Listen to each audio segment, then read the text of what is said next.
Hello foodies, this is Nisa and Nisar Food Fantasy. আজকে আমি আপনাদের সাথে শেয়ার করছি লাউ রান্নার রেসিপি। লাউ রান্না করার জন্য আমি এখানে একটা মাছের মাথা নিয়েছি। এটা ব্রিকেট মাছ। আপনারা চাইলে যে কোনো মাছ দিয়েই এভাবে লাউটা রান্না করতে পারেন। তো মাছগুলো আমি কেটে ধুয়ে নিয়েছি। প্রথমে আমি একটা প্যানে সরিষার তেল দিয়ে নিচ্ছি আর দিয়ে দিচ্ছি পেঁয়াজ কুচি। আমি সবসময় যে কোনো রান্নাতেই সরিষার তেলটা বেশি ব্যবহার করি। দেখতেই পাচ্ছেন আমার পেঁয়াজগুলো ভাজা হয়ে গিয়েছে। ওই পর্যায়ে আমি এখানে হাফ কাপের মতো পানি দিয়ে নিচ্ছি। দিয়ে দিচ্ছি 1 টেবিল চামচ মরিচের গুঁড়া, 1 টেবিল চামচ ধনিয়ার গুঁড়া, হাফ টেবিল চামচের মতো হলুদের গুঁড়া, স্বাদ মতো লবণ দিয়ে দিচ্ছি। আপনারা আপনাদের প্রয়োজন মতো অ্যাডজাস্ট করে নেবেন। দিয়ে দিচ্ছি 1 চামচ আদা রসুন বাটা।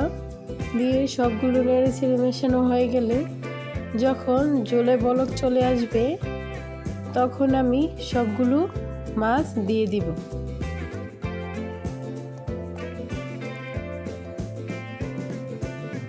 মাছগুলো দিয়ে ঝোলের সঙ্গে আমি ভালো করে নেড়েচেড়ে মিশিয়ে নিব। আমি এখানে আর কোনো পানি দিচ্ছি না, এই ঝোলের মধ্যে একটু কষিয়ে নিব। এখন আমি ঢাকনা দিয়ে ঢেকে 2 মিনিটের জন্য রান্না করে নিচ্ছি। আবারও 2 মিনিট পর ঢাকনা উঠিয়ে আরেকটু নেড়েচেড়ে আমি ঝোলের জন্য পানি দিয়ে দিব। ঝোলের জন্য কিন্তু বেশি পানির দরকার নেই, কারণ লাউ রান্নাতে এত বেশি পানির প্রয়োজন পড়ে না। আমি এখানে হাফ কাপের মতো পানি ব্যবহার করেছি। তো আবারও একটু নেড়ে ছেড়ে ঢাকনা দিয়ে ঢেকে আবারও আমি 4-5 মিনিটের জন্য রান্না করে নিব। যখন বলক চলে আসবে তখন আমি সবগুলো মাছ উঠিয়ে নিচ্ছি। যেহেতু মাছের মাথা দিয়েছি তো ভেঙে যাবে, এজন্য আমি সবগুলো মাথা উঠিয়ে নিয়েছি। উঠানো হয়ে গেলে আমি এখন লাউগুলা দিয়ে নিচ্ছি।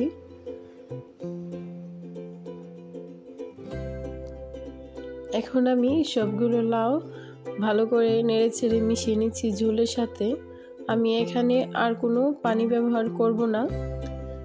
লাউয়ে কিন্তু এত বেশি পানি দেওয়া লাগে না, এমনিতেই অনেক পানি ওঠে। তো এই জন্য আমি ঢাকনা দিয়ে ঢেকে চুলাটা একদম লো ফ্লেমে রেখেছিলাম।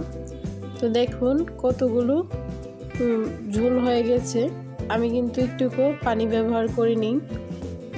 যারা নতুন রাঁধুনি, যারা লাউ রান্না করতে পারে না, অবশ্যই এই কথাটা খেয়াল রাখবেন। লাউ রান্নাতে কিন্তু এত বেশি পানির কোনো প্রয়োজন নেই। এখন আমি ঢাকনা দিয়ে ঢেকে আবারও কতক্ষণ রান্না করে নিচ্ছি। আমি একটু অসুস্থ, আমার বয়স শুনেই হয়তো বা বুঝতে পারছেন। সবাই আমার জন্য একটু দোয়া করবেন। এখন আমি মাছের মাথাগুলো আমি আবারও দিয়ে দিচ্ছি এখানে 2টার মতো টমেটো, আর দিয়ে দিচ্ছি কতগুলো কাঁচামরিচগুলো দিয়ে আমি এখন আবারও ঢাকনা দিয়ে ঢেকে দিচ্ছি 2-3 মিনিটের জন্য। আবারও আমি ঢাকনা উঠিয়ে আর একটু নেড়ে চেড়ে নিচ্ছি।